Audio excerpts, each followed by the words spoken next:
Hi friends, आज हम लोग डिस्कस करेंगे एक बहुत ही इंपॉर्टेंट टॉपिक के बारे में जो कि यूपीएससी पॉइंट ऑफ व्यू से बहुत ही इंपॉर्टेंट है और different state civil services point of view से भी बहुत इंपॉर्टेंट है।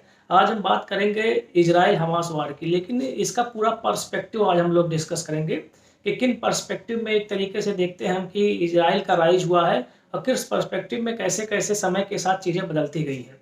तो अगर हम बात करें इजराइल की, तो हम जानते हैं कि इजराइल जो था रोमन एम्पायर का एक तरीके से पार्ट था एंशिएंट इंडिया में। और ये रोमन एम्पायर का पार्ट रहा है करीब 400 साल। 400 साल रोमन एम्पायर का पार्ट रहा है। उसके बाद से हम देखते हैं यहाँ पे मामलुक डायनासन आता है, वो भी कई सौ सालों तक चलता रहता है। उसके बाद हम देखते हैं कि ऑटोमन एम्पायर का शासन आता है और वो फर्स्ट वर्ल्ड वॉर तक चलता रहता है।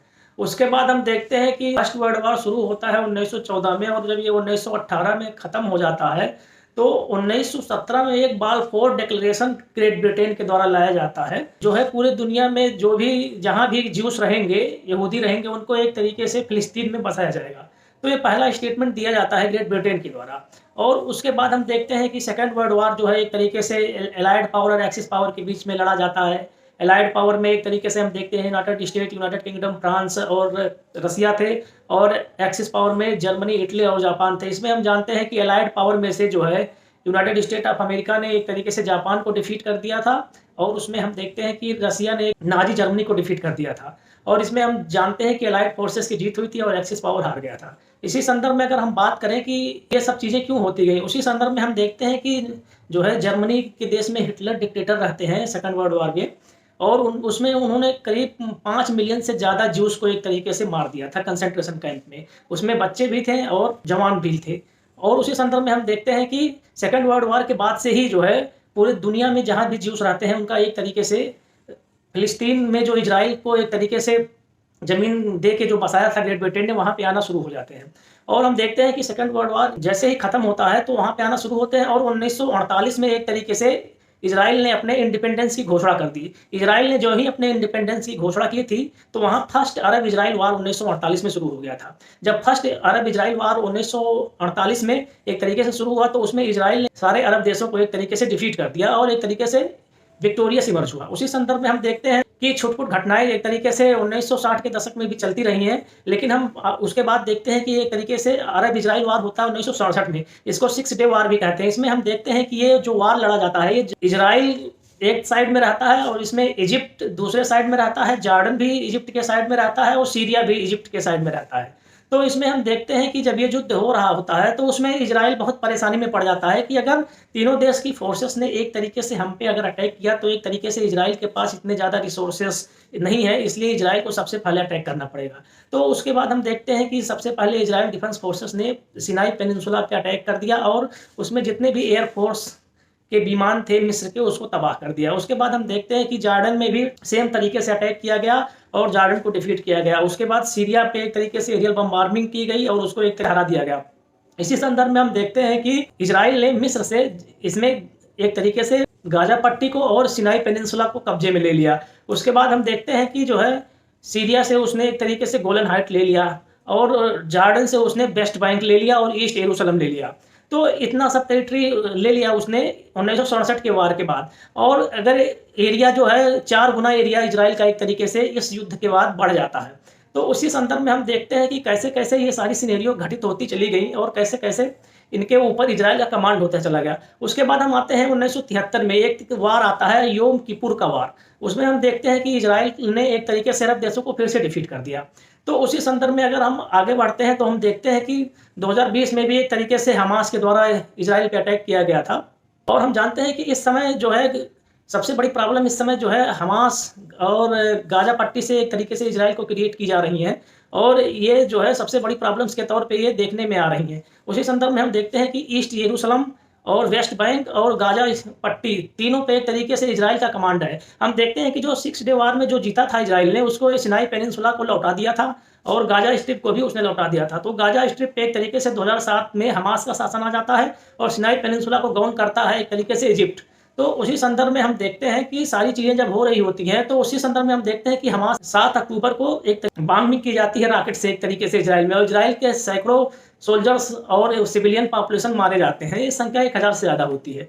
उसी संदर्भ में हम देखते हैं कि इजराइल ने भी एक तरीके से कहा है कि हम कसम खाते हैं कि हमास को इस बार जो है हम बुरी तरह से डिफीट करेंगे, चाहे कुछ भी हो जाए। और उसी संदर्भ में हम देखते हैं कि इजराइल हमास के ऊपर एक तरीके से बहुत ज़्यादा अटैक किया है एक तरीके से, और उसने नादर्न गाजा पट्टी के में जो लोग रहते हैं उन लोगों को एक तरीके से साउथ गाजा में जाने की सलाह दी है। तो हम जानते हैं कि उसमें 1 मिलियन से ज़्यादा लोगों को नॉर्थ गाजा से साउथ गाजा में शिफ्ट होना पड़ेगा, क्योंकि इजराइल ने एक तरीके से वार्निंग दी है। अब हम इस पर्सपेक्टिव में देखते हैं कि डिफरेंट देश का क्या कहना है इस पर्सपेक्टिव। इसी कड़ी में हम देखते हैं कि यूनाइटेड स्टेट ऑफ अमेरिका के द्वारा कहा गया है कि वो इजराइल के साथ पूरी तरह से है, और उसको एक तरीके से जितने भी वार मटेरियल की जरूरत होगी, रिसोर्सेज की जरूरत होगी, यूनाइटेड स्टेट ऑफ अमेरिका उसको देने के लिए तैयार है। और इसी कड़ी में हम देखते हैं कि यूनाइटेड स्टेट ऑफ अमेरिका के द्वारा एयरक्राफ्ट कैरियर यूएसएस आइजनहावर एक तरीके से ईस्ट मेडिटेरेनियन सी में भेज दिया गया है। और उसके बाद हम देखते हैं कि इसमें इंडिया का क्या कहना है। इंडिया का एक कहना है कि हम हमास को एक तरीके से टेररिस्ट ऑर्गेनाइजेशन डिक्लेयर करते हैं,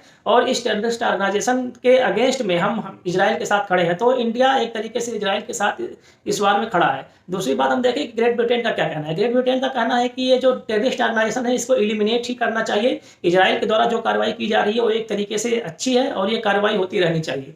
इसी संदर्भ में हम देखते हैं फ्रांस का क्या कहना है। फ्रांस का कहना है कि ये एक तरीके से ऐसी कार्रवाई होती रहनी चाहिए, क्योंकि हमास एक इंटरनेशनल टेररिस्ट ऑर्गेनाइजेशन है और इसका खात्मा होना बहुत जरूरी है। दूसरे संदर्भ में अगर हम देखें तो ईरान का क्या कहना है। ईरान ने एक तरीके से कहा है कि वो इस जो है हमास ने जो रॉकेट लॉन्च किया है उसके पीछे ईरान का कोई हाथ नहीं है, लेकिन ईरान इससे खुश है। उसका कहना है कि इजराइल देश एक तरीके से किसी भी तरीके से एलिमिनेट होना ही चाहिए। दूसरी बात हम देखें कि इजिप्ट का क्या कहना है। इजिप्ट भी एक तरीके से हमास को सपोर्ट कर रहा है। उसका कहना है कि इजराइल जो अटैक कर रहा है वो सही नहीं है किसी भी एंगल से। उसके बाद हम देखते हैं सीरिया का क्या कहना है। सीरिया भी एक हमास को सपोर्ट कर रहा है, लेबनान भी हमास को सपोर्ट कर रहा है, इराक भी हमास को सपोर्ट कर रहा है। जितने भी ज़्यादातर अरेबियन सी पेनिनसुला के जितने भी देश हैं वो ज़्यादातर हमास को सपोर्ट कर रहे हैं।